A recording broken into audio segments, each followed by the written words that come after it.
کیا وہ لوگ جن کے دلوں میں بیماری ہے یہ خیال کیے ہوئے ہیں کہ اللہ ان کے کینوں کو ظاہر نہیں کرے گا؟ اور اگر ہم چاہتے تو وہ لوگ تم کو دکھا بھی دیتے اور تم ان کو ان کے چہروں ہی سے پہچان لیتے، اور تم انہیں ان کے انداز گفتگو ہی سے پہچان لوگے، اور اللہ تمہارے اعمال سے واقف ہے۔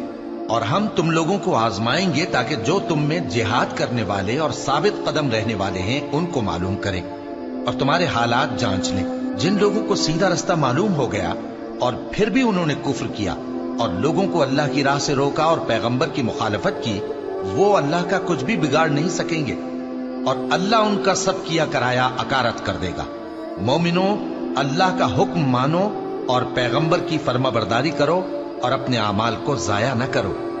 جو لوگ کافر ہوئے اور دوسروں کو اللہ کے راستے سے روکتے رہے پھر کافر ہی مر گئے، اللہ ان کو ہرگز نہیں بخشے گا۔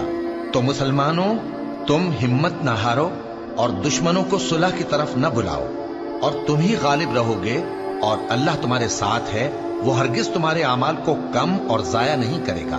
دنیا کی زندگی تو محض کھیل اور تماشا ہے، اور اگر تم ایمان لاؤ گے اور پرہیزگاری کرو گے تو اللہ تم کو تمہارا اجر دے گا اور تم سے تمہارے مال طلب نہیں کرے گا۔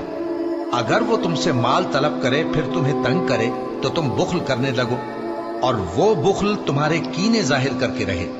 دیکھو، تم وہ لوگ ہو کہ اللہ کی راہ میں خرچ کرنے کے لیے بلائے جاتے ہو، تو تم میں ایسے شخص بھی ہیں جو بخل کرنے لگتے ہیں، اور جو بخل کرتا ہے اپنے آپ سے بخل کرتا ہے، اور اللہ بے نیاز ہے اور تم محتاج۔ اور اگر تم پھر جاؤ گے تو وہ تمہاری جگہ اور لوگوں کو لے آئے گا، پھر وہ تمہاری طرح کے نہیں ہوں۔